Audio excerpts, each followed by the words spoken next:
भारत सरकार कानून बना दे पॉपुलेशन कंट्रोल का, तो उससे कंट्रोल हो जाएगी, उससे कंट्रोल हो जाएगी।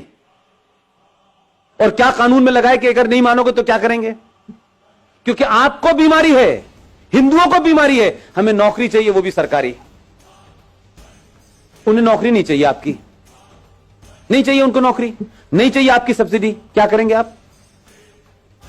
क्या कॉलम लगाएंगे इसमें कि पॉपुलेशन कंट्रोल के लिए 2 बच्चे होने चाहिए, जो इसका उल्लंघन करेगा वो उसके साथ क्या करेंगे आप? बता दीजिए। कोई है आपके पास चार्टर इस बात का? लेकिन पूरा देश इसमें नहीं नहीं, पॉपुलेशन हमारे कंट्रोल पे लॉ बनना। अरे लॉ बन जाएगा, लेकिन लागू कैसे होगा? मैं पूछ रहा हूं, जो उल्लंघन करेगा क्या करेंगे? मार देंगे बच्चे को? उनके यहां तो अल्लाह की देन है। आप क्या करेंगे? बताएं, कोई सलूशन हो सरकार को बताएं। और ऐसे ऐसे शेख चिल्ली टाइप की बात करेंगे, नहीं साहब उनका जो है मताधिकार कैंसिल कर देना चाहिए। ये हिम्मत है? जो काम आप लीगल कर रहे हैं उसको तो पुचकार के करना पड़ रहा है आपको। जो संविधान में लिखा है उसको मजबूरियों में, ठोड़ियों में हाथ डाल के करना पड़ रहा है, इतनी पावरफुल सरकार होने के बावजूद भी। आप उनके मददगार ले लेंगे और पूरी दुनिया चुपचाप बैठी रहेगी। लेने की हिम्मत है? इसके अलावा उनका कोई मतलब नहीं है। उन्हें इसी काम के लिए तो बच्चे पैदा कर रहे हैं वो, और किस काम के लिए कर रहे हैं? बाकी दुनिया तो उनकी चली रही है। कितने लोग उसमें से सीईओ बनने के लिए जा रहे हैं? उनका तो पढ़ा लिखा इंजीनियर और डॉक्टर जो है केरला और मध्य प्रदेश, महाराष्ट्र से आईएएस में भर्ती होने जा रहा है। आज के कंप्यूटर युग में वो ये काम कर रहा है। लेकिन आप अपने बच्चे से कहेंगे इधर झगड़ा हो रहा है बेटा, इधर से मत जाना, तुम अपनी से इधर से जाना। उधर झगड़ा होने लगा तो आप कहेंगे इधर। इतने रास्ते आपने कर दिए कि अपने बेटे को, अपने बच्चे को लड़ना नहीं सिखाया कि ये चैलेंज है, तुम्हें लड़ना पड़ेगा। आज नहीं कल, कल नहीं परसों, 10 साल बाद, 50 साल बाद हम उसे बचाते रहे। जब सामने वो आया तो उस बेचारे ने एक्सेप्ट कर लिया कि यार मैं लड़ तो सकता नहीं। तो क्या फर्क पड़ता है यार, अगर मैं अपना नाम राम प्रसाद से गुलाम नबी रख लूं तो क्या फर्क पड़ता है? तब वो ये कह देता है, तब आपको लगता है अरे ऐसा कैसे हो गया। इसलिए लवजहत का भी शिकार आप हैं, क्योंकि आपको फुर्सत नहीं। मैंने बताया कि ना, माताजी गई हैं कीर्तन सुनने, पिताजी पैसे कमाने गए, घर में कोई भाई नहीं है। वो लड़की जो आपके घर में है भाई, उसके भी मन में बदलते हुए समाज की चीजें हो रही होंगी कि नहीं? वो भी किसी से बात करेगी कि नहीं? उसके बरखिलाफ दूसरे समाज में वो बीमारी वहां क्यों नहीं हो रही और आप क्या क्यों हो रही है? क्योंकि आप तो ज्यादा पढ़े लिखे हैं, आप तो बहुत मॉडर्न हैं, उसके बाद ये बीमारी आपकी हो रही है, और इतनी हो रही है कि अब आप चिंतित हैं। आपने अपने कारणों से ऐसे संकट पैदा किए हैं। आपका बस चले तो ये भी कहें कि अब इस पे भी कानून है। कानून के पीछे पड़ गए। कानून को कौन मानता है? कानून तो रेप का भी है, कानून तो दहेज का भी है, कुछ रोक रहा है? जब समाज में एक बड़ी आबादी भीड़ तंत्र में तब्दील हो गई हो, जो सुप्रीम कोर्ट को डराती हो, जो संसद को डराने में सक्षम हो, तब कानून कुछ नहीं करता है, तब समाज को करना चाहिए। भारतीय जनता पार्टी का ठेका है क्या? आरएसएस का ठेका है सिर्फ कि वही सिटीजन अमेंडमेंट एक्ट पे निकलेगी? ये भारत के बाकी लोग जिनका आरएसएस से या बीजेपी से कोई संबंध नहीं है, वो क्या हाथ बांध के पीछे खड़े रहेंगे? फेसबुक पे बस बोलेंगे वो खुद क्यों नहीं कुछ कर रहे? कोई रोक रहा है क्या आपको? अगर वो ऑर्गेनाइज कर रहे हैं तो उसमें भी आप जाके शामिल क्यों नहीं हो रहे? जो बीजेपी का है वो जाएगा क्योंकि वो कार्यकर्ता है, उसको टिकट लेनी है, उसको कुछ बनना है, उसको कैरियर है, इसलिए वो जाएगा। लेकिन दूसरी तरफ क्या हो रहा है? अहले हदीस का भी आ गया है, बरेलवी का भी आ गया है, देवबंदी का भी आ गया है, सब बाहर आ गए। इस वक्त लड़ाई उनकी मुश्तरका है, इसलिए सब निकल के आ गए। लेकिन अभी भी आपकी लड़ाई है, समाजवादी वाला हिंदू क्यों जाएगा, वो क्यों नहीं जाएगा, इन जाएगा। वो एक ही पार्टी का काम है, एक पार्टी का काम नहीं है। ये citizen amendment bill Bharatiya Janata party का एजेंडा नहीं है। वो पॉलिटिक्स में है, उनकी पार्टी सत्ता में है, इसका मतलब नहीं सारा ठेका उन्हीं का है। मेरा और आपका जो उसका भारतीय जनता पार्टी से डायरेक्टली इनडायरेक्टली कोई संबंध नहीं है, लेकिन एक इस नागरिक के नाते, इस देश के एक समझदार, एक ईमानदार सिटीजन के नाते मेरी कोई भूमिका नहीं है। दंगे होंगे तो पुलिस रोकेगी, जुलूस निकालना होगा तो बीजेपी निकालेगी, हम सिर्फ जो है बैठे बैठे अपने लड़के को अमेरिका भेजने का रास्ता बताएंगे। ये नहीं चलेगा। एक संकट नहीं है, ये सिर्फ शुरुआत है जो बहुत दिन से रुकी हुई थी।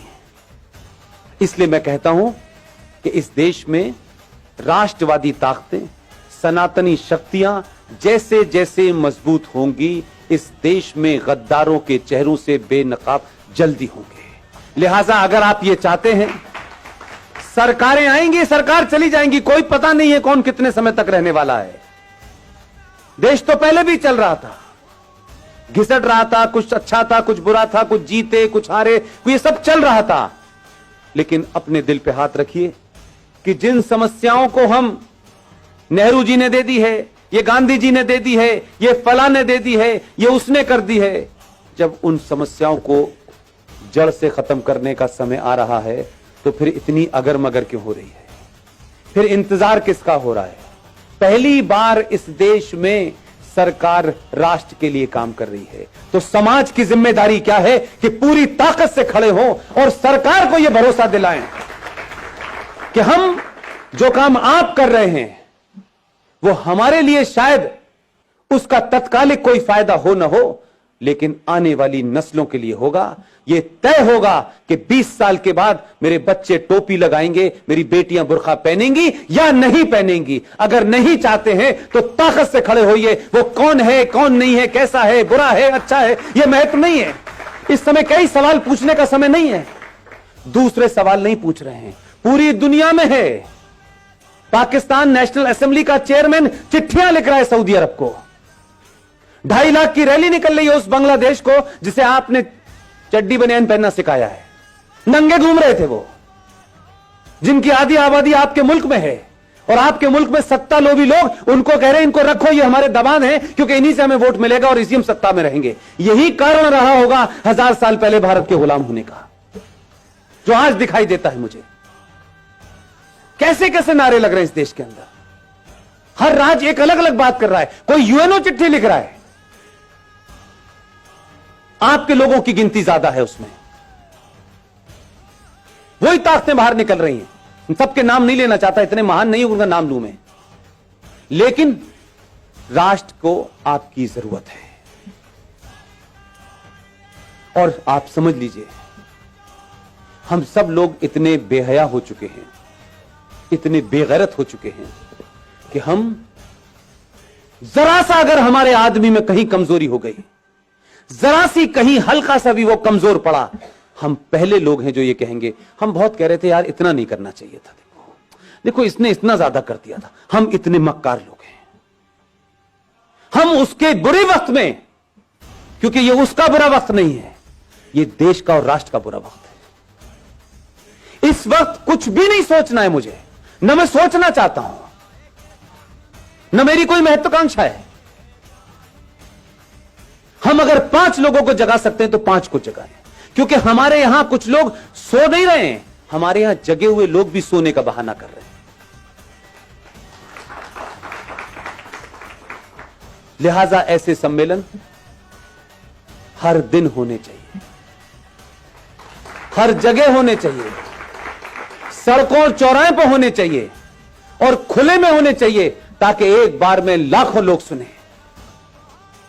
इसकी यह महत्वता नहीं है कि इसमें कौन बोलने आया है, कौन चीफ गेस्ट है, कोई ना कोई आता रहेगा। और आपने सोचा भी नहीं होगा कि इस देश में 15-20 लोग इसी समय देश के अलग अलग कोनों पे बोल रहे हैं। उनका किसी पार्टी से कोई संबंध नहीं है, वो किसी पार्टी के ऑफिस नहीं गए। हमारा राष्ट्रवाद राज्यसभा की कुर्सी तक महफूज नहीं रहना चाहिए। अब हम राज्यसभा में आ गए तो हमारा राष्ट्रवाद पूरा हो गया, अब हमें सत्ता की मलाई खानी है। उससे पहले हम बहुत राष्ट्रवादी थे। मैंने कई लोगों को रातों रात बदलते देखा है पिछले 6 महीने में, माफ कीजिएगा। एकदम दुकान बंद हो गई है उनकी, अब वो पॉलिटिकली करेक्ट हो गए हैं। अब उन्हें उन लोगों में बैठना है जिन्हें इंटेलेक्चुअल कहा जाता है। अब उन्हें हिंदुत्व की बात करना थोड़ा सा ऐसा लगता है, भाई देखो हमें ध्यान तो रखना चाहिए, इस देश में 35 करोड़ मुसलमान हैं, तो 6 महीने पहले क्यों बोल रहे थे? इसलिए आपके यहां ईमानदारी नहीं है। 15-20 लोगों में चाहे मेजर जनरल जीडी बख्शी हो, कर्नल RSN हो, सुशील पंडित हो, गौरव आर्या हो, ललित अंबरदार हो, इनमें से कोई एजेंडा है किसी का? रोज टेलीविजन पे आप देखते हैं, रोज कहीं ना कहीं भाषण चल रहा होता है उनका। किस लिए?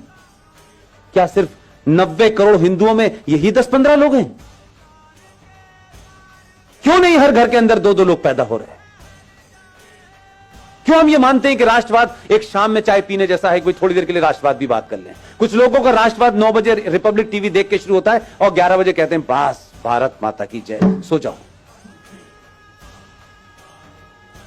राष्ट्रवाद जीना होता है। अगर आपको अपने पे गर्व नहीं है, अपने इतिहास पे गर्व नहीं है, आपको बौनों जिन्होंने गुलाम बनाया है, अगर आप उनको महसूस कर रहे हैं, आप उनको मजबूरी में आपको झेलना पड़ रहा है, तो इसका मतलब यह है कि आपके अंदर कोई अपना स्वाभिमान नहीं है। जिसमें स्वाभिमान नहीं होता उसे राष्ट्र की कोई चिंता नहीं होती, उसको किसी भी हालत में रख दो, वो एडजस्ट कर लेगा, वो नाम बदल लेगा, वो धर्म बदल लेगा, वो लड़की की शादी करके एक नया रिश्ता बना देगा और नाम लगेगा, रख लेगा अपना शब्बीर कुमार, वो कुछ भी कर लेगा। अगर जागृत समाज होता तो उस दिन बोलना चाहिए था जिस दिन गुलशन कुमार की हत्या हुई थी। आप 3 चीजें रख रहा हूं रवि भाई, ध्यान दीजिएगा। इस देश की प्राइमरी एजुकेशन को हमने क्रिश्चियंस के हाथों सौंप दिया है, राइट? इस देश के इतिहास को हमने 70 सालों में कम्युनिस्टों के हाथों में सौंप दिया था।